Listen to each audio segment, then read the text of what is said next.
पर्यावरण, वन और जलवायु परिवर्तन मंत्रालय ने project tiger and elephant division स्थापन करने का निर्णय लिया है। बाघ अभयारण्य अर्थात टाइगर प्रोजेक्ट और हाथी अभयारण्य अर्थात एलिफेंट प्रोजेक्ट को एक करके ये डिवीजन बनाया जाएगा। खर्चा कम करने हेतु लाया यह निर्णय इन दोनों महत्वपूर्ण जानवरों के लिए नुकसानदेह साबित होने की आशंका है। टाइगर प्रोजेक्ट के कारण गत 15 वर्षों में बाघों की संख्या में 3 गुना वृद्धि हुई है।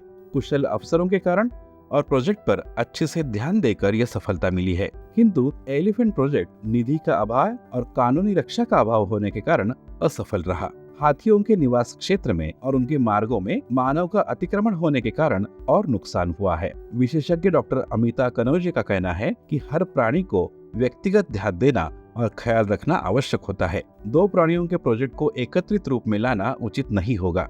सामयिक प्रकल्प के कारण मिलने वाले निधि अर्थात फंड्स भी कम होंगे या पर्याप्त नहीं होंगे। पर्यावरण अभ्यासक और कार्यकर्ताओं का कहना है कि इन दोनों प्राणियों का अलगपन, दोनों के संवर्धन में आने वाली बाधाएं और समस्याओं का अलगपन ध्यान में लेना जरूरी है। खर्चा कम करने हेतु गलत निर्णय लेकर निधि और कम होने से इन दोनों प्राणियों का नुकसान होगा, ऐसा भी इस क्षेत्र में कार्यरत लोगों का अभिप्राय है। इन 2 प्राणियों में किसके लिए कितना निधि दिया जाएगा और उसके मानदंड क्या हो सकते हैं, ये भी सोचने का मुद्दा है।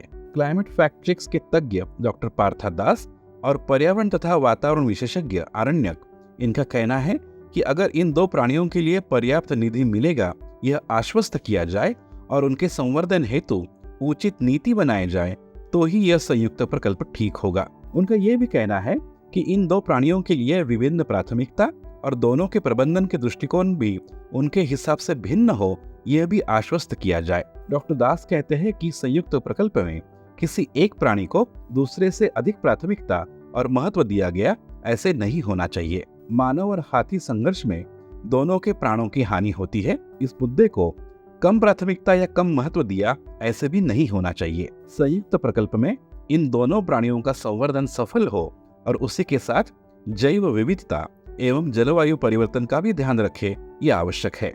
वरिष्ठ वन्य जीव अभ्यासक डॉक्टर दीपंकर लाहकर कहते हैं कि इन दोनों प्राणियों का वन्य जीव दृष्टि से महत्व और भारत में उनके सांस्कृतिक महत्व को देखकर उनके लिए निधि और नीति का निर्णय लेना चाहिए।